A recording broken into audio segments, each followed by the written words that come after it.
अगर एथनॉल बनाना इतना ही आसान है तो हम शुरू से पेट्रोल की जगह एथनॉल क्यों नहीं यूज करते? गवर्नमेंट इस पर जोर क्यों दे रही है? क्योंकि शुगर केन एक वाटर इंटेंसिव क्रॉप है। मान लीजिए आप 10 लीटर E20 पेट्रोल भरवाते हैं तो उसमें 8 लीटर आपको नॉर्मल पेट्रोल मिलेगा और 2 लीटर एथनॉल मिलेगा।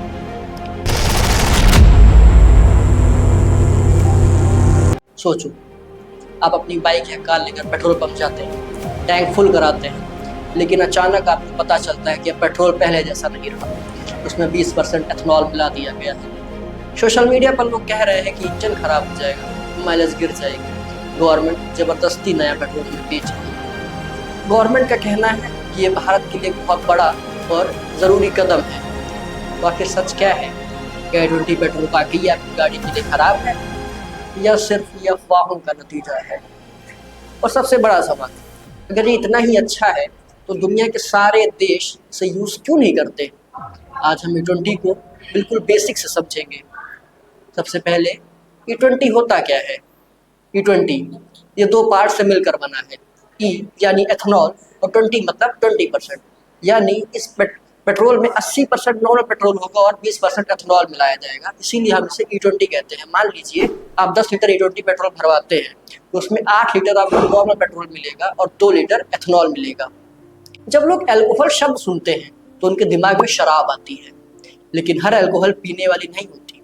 अल्कोहल एक केमिकल फैमिली का नाम है, उस फैमिली के कई मेंबर्स होते हैं, उन्हीं में से एक है एथनॉल। साइंस की लैंग्वेज में एथनॉल एक ऑर्गेनिक कंपाउंड है, ऐसा केमिकल जो ज़्यादातर कार्बन और हाइड्रोजन एटम से मिलकर बना है। बहुत से प्लांट्स और लिविंग ऑर्गेनिज्म में ऐसे कंपाउंड्स नेचुरली भी मिलते हैं और यही वजह है कि एथनॉल को प्लांट बेस्ड फ्यूल भी कहा जाता है। एथनॉल ज़्यादातर शुगर केन यानी गन्ना, मोलेसेस जो चीनी बनाने के बाद बचा गाढ़ा सिरप होता है, मेज यानी मक्का, इन सबसे मिलकर बनता है। अब मान लीजिए आपके पास गन्ना है तो उसमें नेचुरल शुगर होती है, उस शुगर में यीस्ट एक प्रकार का फंगस होता है, उसे मिलाया जाता है। यीस्ट शुगर को तोड़ता है और उससे दो चीजें बनती हैं, एथनॉल और कार्बन डाइऑक्साइड। उसके बाद एथनॉल को अलग किया जाता है और उसे रिफाइन करके फ्यूल ग्रेड एथनॉल बनाया जाता है जो पेट्रोल में मिलाया जा सके, और इस प्रोसेस को हम कहते हैं फर्मेंटेशन। अब फर्मेंटेशन क्या होता है? जब कोई माइक्रो ऑर्गेनिज्म जैसे यीस्ट शुगर को तोड़कर नए सब्सटेंस बनाते हैं, उस प्रोसेस को हम लोग फर्मेंटेशन कहते हैं। इसी प्रिंसिपल का यूज करके ब्रेड, दही जैसे फूड्स बनाने में भी मदद होती है। बस यहाँ फाइनल प्रोडक्ट बनाया जाता है, फ्यूल के लिए रिफाइन किया जाता है। क्या आपके मन में ये सवाल नहीं आया कि अगर एथनॉल बनाना इतना ही आसान है तो हम शुरू से पेट्रोल की जगह एथनॉल क्यों नहीं यूज करते? गवर्नमेंट इस पर जोर क्यों दे रही है? इसका जवाब समझने के लिए हमें पहले पेट्रोल की कहानी समझनी होगी। बहुत लोग सोचते हैं कि इंडिया अपना सारा पेट्रोल खुद बनाता है, लेकिन ये सच नहीं है। इंडिया के पास कुछ ऑयल फील्ड्स जरूर है, लेकिन हमारी डिमांड उससे बहुत ज़्यादा है, इसलिए इंडिया अपनी क्रूड ऑयल की ज़रूरत 80% से ज़्यादा हिस्सा इंपोर्ट करता है। मतलब हम दूसरे देशों से कच्चा तेल खरीदते हैं, फिर उसे रिफाइनरीज में प्रोसेस करके पेट्रोल, डीजल और एविएशन फ्यूल्स बनाते हैं। क्रूड ऑयल और कुछ नहीं, बस ज़मीन के अंदर से निकलने वाला कच्चा तेल होता है, इसे सीधा गाड़ी में नहीं डाला जा सकता। इसमें अलग अलग तरह के हाइड्रोकार्बन्स मिले होते हैं, तो रिफाइनरी में इसे अलग किया जाता है और फिर petrol, diesel, LPG, kerosene etcetera etcetera जैसे फ्यूल्स बनते हैं। यानी जो पेट्रोल पंप पर आप पेट्रोल भरवाते हैं वो क्रूड ऑयल का रिफाइंड वर्जन होता है। ये प्रोसेस टेम्परेचर और प्रेशर की मदद से होता है। अब आते हैं मेन बात पर, गवर्नमेंट E20 को इतना पुश क्यों कर रही है? इसके पीछे 4 बड़े रीजंस हैं। पहला रीजन, ऑयल इंपोर्ट बिल कम करना। हर साल इंडिया क्रूड ऑयल इंपोर्ट करने पर बहुत बड़ा पैसा खर्च करता है। इससे दो प्रॉब्लम्स होती हैं, बहुत पैसा बाहर जाता है। अगर दुनिया में पेट्रोल की प्राइस बढ़ जाए तो इंडिया भी प्रभावित होता है।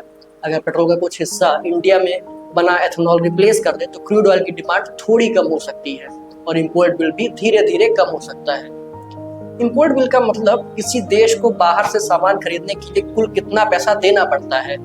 अगर आप हर महीने 10,000 का सामान मंगवाते हो तो आपका मंथली इंपोर्ट बिल 10,000 हुआ। देश के लेवल पर भी कंसेप्ट वही है, बस अमाउंट लाखों करोड़ में चला जाता है। रीजन नंबर 2, फॉरेन एक्सचेंज बचाना।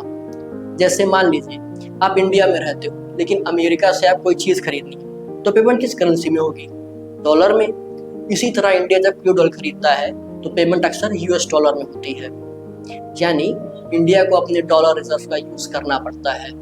अगर ऑयल इंपोर्ट होगा तो डॉलर की बचत भी होगी, इसी को फॉरेन एक्सचेंज बचाना कहते हैं। फॉरेन एक्सचेंज रिजर्व क्या होता है? हर देश के पास कुछ फॉरेन करेंसीज का रिजर्व होता है, जैसे यूएस डॉलर, यूरो, येन, गोल्ड। इमरजेंसी और इंटरनेशनल ट्रेड के लिए ये इम्पोर्टेंट होते हैं, इसीलिए हर कंट्री चाहती है कि उसके रिजर्व मजबूत रहे। रीजन नंबर 3, फार्मर्स की इनकम। ये G20 पॉलिसी का तीसरा और बहुत इंपॉर्टेंट रीजन है। इंडिया दुनिया का सबसे बड़ा शुगर के प्रोड्यूसर में से एक है। कई बार शुगर का प्रोडक्शन डिमांड से ज्यादा हो जाता है। अगर एक्स्ट्रा शुगर या मोलेसेस से एथेनॉल बनेगा तो शुगर मिल्स को नया मार्केट मिलेगा और इनडायरेक्टली फार्मर्स को भी फायदा मिल सकता है, क्योंकि उनकी क्रॉप की डिमांड बढ़ सकती है। लेकिन यहाँ एक डिबेट भी है। जैसे कुछ एक्सपर्ट्स का कहना है कि एथेनॉल के लिए ज्यादा शुगर केन उगाना पानी की खपत बढ़ा सकता है, क्योंकि शुगर केन एक वाटर इंटेंसिव क्रॉप है, यानी फायदे के साथ कुछ चैलेंजेस भी हैं। रीजन नंबर 4, पोल्यूशन कम करना। गवर्नमेंट का एक और आर्गुमेंट है कि एथेनॉल एक बायोफ्यूल है। बायोफ्यूल क्या होता है? बायोफ्यूल वो फ्यूल होता है जो प्लांट्स या बायोलॉजिकल मटेरियल से बनता है। गवर्नमेंट का मानना है कि एथेनॉल ब्लेंडिंग से कुछ हार्मफुल एमिशन कम किए जा सकते हैं और इम्पोर्टेड फॉसिल फ्यूल्स पर डिपेंडेंसी भी कम हो सकती है। लेकिन ये भी समझना जरूरी है कि बायोफ्यूल होने का मतलब ये नहीं कि पॉल्यूशन जीरो हो जाएगा। इसके एनवायरमेंटल इम्पैक्ट का असेसमेंट पूरी प्रोडक्शन चेन को देखकर किया जाता है। अब सबसे बड़ा सवाल, क्या E20 पेट्रोल से गाड़ी खराब हो जाएगी? क्या E20 पेट्रोल आपका इंजन खराब कर देगा?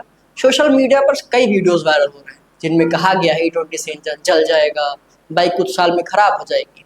लेकिन सच जानने से पहले हमें एक चीज समझना जरूरी है, व्हीकल कंपैटिबिलिटी। इसमें कंपैटिबिलिटी का मतलब होता है कोई चीज किसी दूसरी चीज के साथ सही तरीके से काम कर सकती है या नहीं।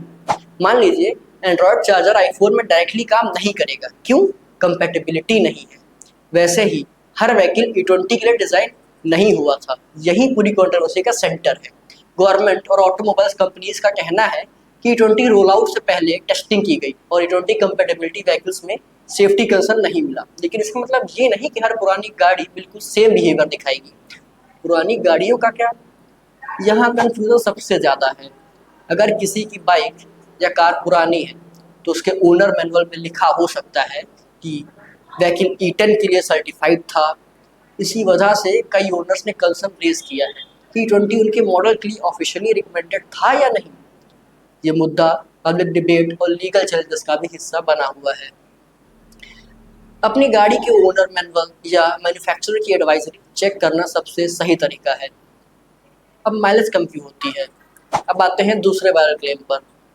हाँ, गवर्नमेंट ने भी माना है कि कुछ व्हीकल्स में E20 के साथ माइलेज 3 से 5% तक कम हो सकती है।